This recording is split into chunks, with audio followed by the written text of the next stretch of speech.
بسم اللہ الرحمن الرحیم۔ خداوند متعال کی قدرت انسان کے لیے پتھر میں سے چشمہ جاری کر دیتی ہے۔ اضرب بعصاک الحجر فانفجرت منہ اثنتا عشرۃ عینا۔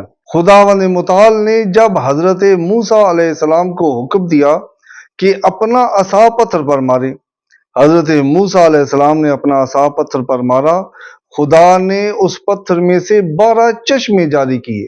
خداوند متعال ہر چیز پر قادر ہے۔ انسان جب پورے توکل کے ساتھ، پورے یقین کے ساتھ خدا سے مانگتا ہے تو خدا انسان کے لیے ناممکنات کو ممکن بنا دیتا ہے، انسان کی زندگی کے موانع کو ختم کر دیتا ہے اور انسان کے لیے وہاں سے راستہ پیدا کرتا ہے جہاں انسان سوچ رہا ہوتا ہے کہ یہ جگہ تو دیوار ہے، یہاں سے تو کوئی راستہ پیدا ہی نہیں ہو سکتا، یہاں سے امکان ہی نہیں ہے۔ خدا وہاں سے امکان پیدا کرتا ہے۔ ایک بادشاہ کی فوج کا سالار تھا، بہت ہی نیک دل اور بہت ہی ملنسار انسان تھا، تمام لوگ اس سے محبت کرتے تھے۔ بادشاہ بھی اس پر بے انتہا اعتماد کرتا تھا اور ہمیشہ اس سے مشورہ کرتا تھا، لیکن حاسدین کو یہ بات پسند نہیں تھی۔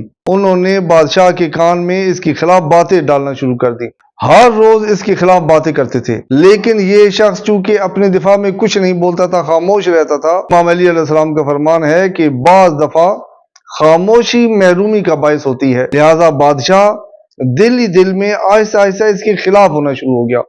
بالآخر حاسدین نے بادشاہ کو کہا کہ یہ شخص آپ کا سالار بغاوت کرنا چاہتا ہے۔ بادشاہ نے اس کو قید کروا دیا۔ یہ بہت پریشان ہوا کہ میں اس قید سے کیسے باہر نکلوں۔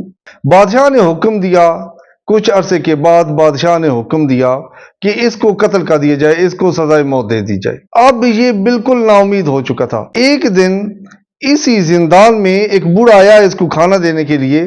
بوڑھے نے اس سے پوچھا کہ تم ایک بہت اچھے انسان ہو، سب لوگ تم سے محبت کرتے ہیں، تم نے اپنی صفائی پیش کیوں نہیں کی؟ اس نے کہا کہ میں نے جب صفائی پیش کی، بادشاہ نے میری بات کو یقین نہیں کیا کیونکہ اس وقت بہت دیر ہو چکی تھی۔ بوڑھے شخص نے اس سے کہا کہ میں تمہیں ایک عمل بتاتا ہوں، یہ عمل کرو، خدا ایسے راستے پیدا کر دے گا کہ بادشاہ تمہیں تمہارا حق دے گا اور تمہارے دشمنوں کو نیست و نابود کر دے گا۔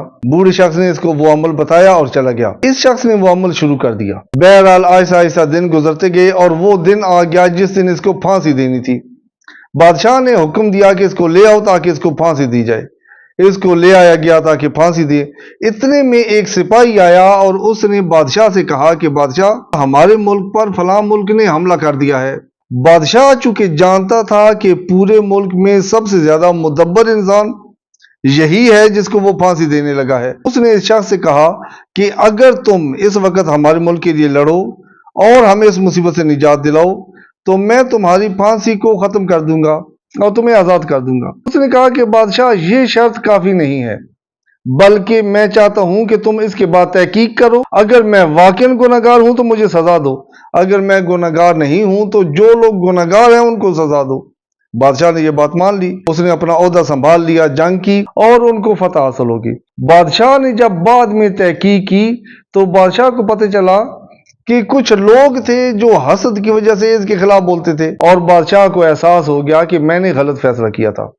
یہ ایک چھوٹا سا عمل ہے جو آپ کی زندگی کی شکست کو کامیابی میں تبدیل کر دے گا، ناکامی کو، نامرادی کو آپ کی کامیابی میں تبدیل کر دے گا۔ اب بھی آپ دیکھیں کہ پریشانی حد سے بڑھ چکی ہے اور بات آپ کے بس میں نہیں ہے، اس وقت خدا پر توکل کریں، 360 مرتبہ پڑھیں، لا الہ الا انت سبحانک انی کنت من الظالمین، یہ 360 مرتبہ پڑھیں۔ آپ نے یہ عمل 3 دن لگاتار کرنا ہے۔ انشاءاللہ خداوند متعال جو بھی آپ کی پریشانی ہے، خدا آپ کو اس پریشانی سے نکال دے گا اور آپ کو کامیابی عطا کرے گا۔ جو بھی مشکل ہوگی، جو بھی حاجت ہوگی، خدا آپ کو اس پریشانی سے نکالے گا، آپ کی وہ حاجت پوری کر دے گا۔